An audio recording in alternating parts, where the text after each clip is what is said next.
Just finished paying my registration fees for a walk around here at the John Tyler Plantation. And this is the entryway. You can pay, they've got a code, QR code. You can pay $11 or pay $10 cash. Parking lot's not very big. This is about 45 minutes to the west of Williamsburg, or 30 minutes west of Williamsburg, and probably 45 minutes east of Richmond. This plantation was founded several hundred years ago. Tyler bought it in 1840 something, and he was a president after Harrison died. It's a very peaceful ground. The family, the Tyler family, still owns the property and maintains it through a foundation. Sadly, a couple of weeks ago, the last surviving grandson of John Tyler passed away, and they've got purple bunting on the main gates.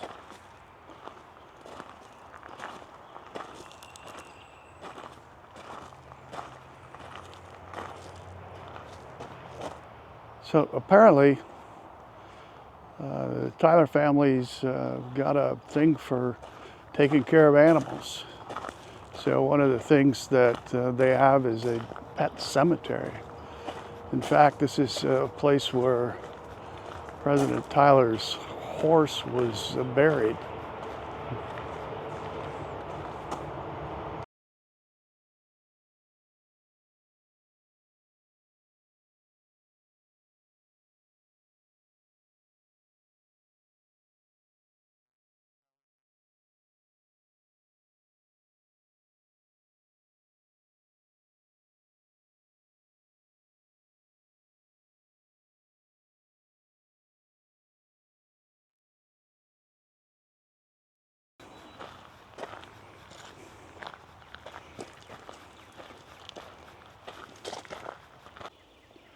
I would not call the ground super accessible.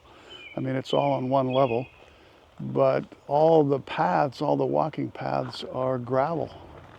And the gravel would be difficult for wheelchairs or walkers.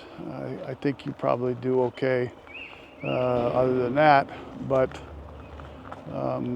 it's flat, just all gravel. One of the things that the family has always been very interested in is trees. As you can tell by looking around me, there's trees everywhere. In fact, they have a map of trees. I don't remember how many different varieties of trees are here. Quite a few, though. Most of them are not native trees. They're brought in from other places. There is one, I'll see if I can find it, that's supposedly the oldest ginkgo tree in America. Was brought over by Admiral Perry sometime around in the 1850s, I think, and given to President Tyler as a little tree, and it's still here. Ginkgos are the unusual trees where they have yellow leaves, or all the leaves turn yellow in the fall, and then they all drop on the same day. So I walked up to the house. House was built in several stages. And they say it's the longest frame house in America. It's 300 feet long, 300 feet. This first part was built first, this middle part. And and each part was added on symmetrically. The part over there on the right, the low part, is a ballroom that was added on to by President Tyler himself. He and his second wife designed that, designed a lot of the things about the house. Family still occupies the house. They give tours once in a while. I see there's somebody in there now.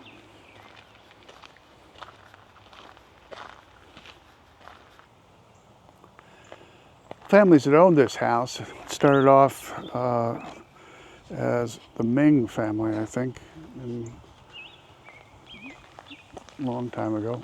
Of course, had enslaved people building stuff for them, and these are some of the original buildings that were there. That White House there is where the overseer lived. The gray wooden building there is the tobacco barn, built in the 18th century when tobacco was the primary crop. And then the smokehouse is that white building down at the end. And all the way down, it's just the covering as a shingle maker. And I'll walk down there.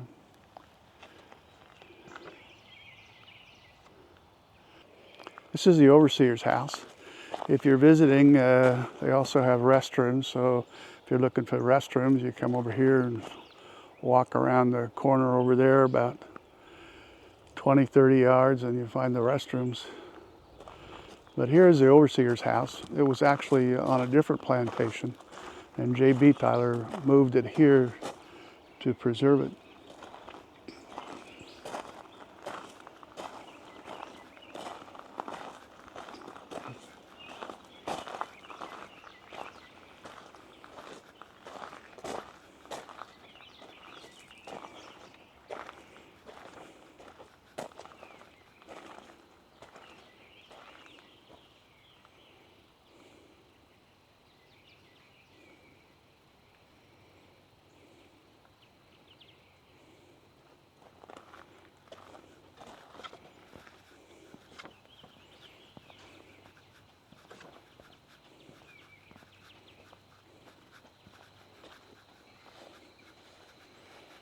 This is the shingle maker.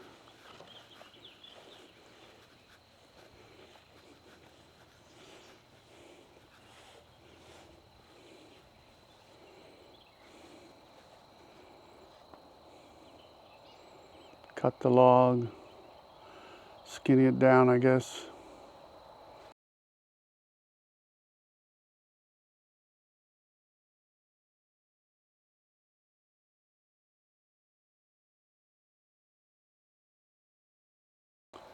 Last time I was here, there were horses in this paddock, or corral, whatever you call it.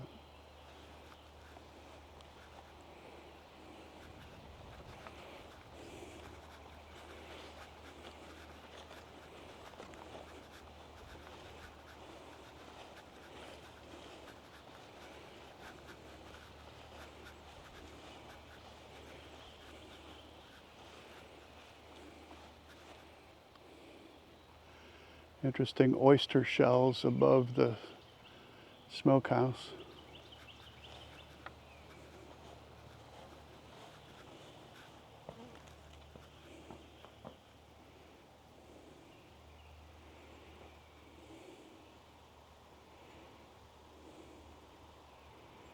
It says on the sign there, pork was aged for at least 2 years.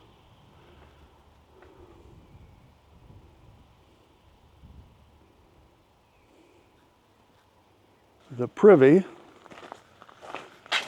notice they had it a little ways from the house, so I guess that would keep it from stinking up the bedrooms and the living places.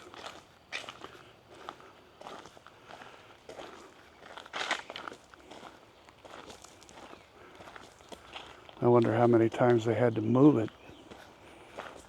imagine quite a few. So it's a three-holer. A three-holer. My goodness. I guess pooping is a family affair. I'm not sure.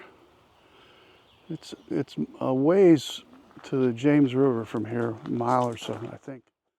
I don't know whether it's the Black Swamp in between. I read off in the distance that President Tyler's wife placed that stone piece out there, which was a fountain or something. And so that's the original part from 1860 or thereabouts.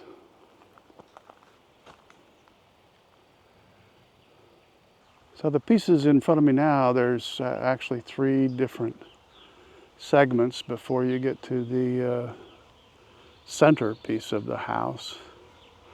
The one on the far right is the law offices, or the offices, I guess, of Tyler.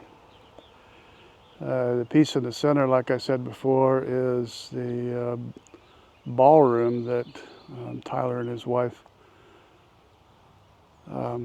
designed and built on. And then the piece next to it, the littler piece next to it, is called the gray room. And supposedly there's a ghost there. We're going to walk over to two outbuildings out here. One of them is a remaining slave quarters. And the other one is a dairy. The brochure tells me that no slave houses survived from the Tyler plantation. This was brought in from the Moss plantation someplace nearby as a representative of what the Tylers might have had back in the 1850s.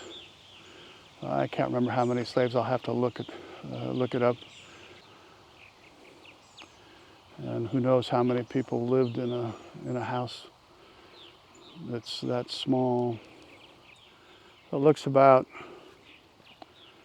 12 by 24, something like that. Obviously, it's got modern windows and doors and a good roof to preserve it, which is a good thing. The family's done quite a bit to preserve the estate.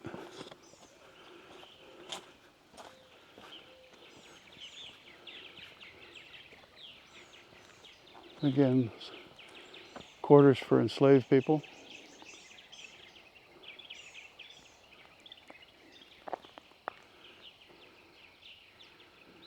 Next door is the dairy. Of course, they didn't have refrigeration back then, so this was about designing a facility that could keep things cool, which means didn't trap heat. So I don't know how it worked, but this is the dairy. These two little boy statues are probably old entryway to the garden, which was back there where the sun is shining. These were the gardens. Nothing left of them now, just lawn.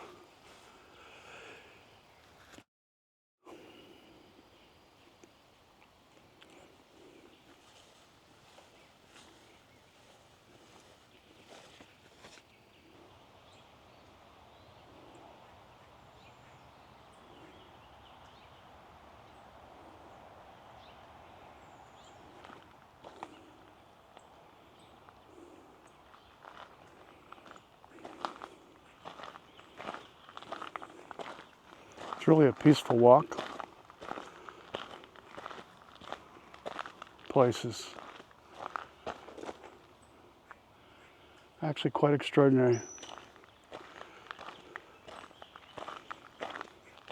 I guess that extraordinary extraordinariness, whatever, is because the families kept it pretty much the way it was 100 years ago, and have done their best to preserve the grounds and some of the buildings.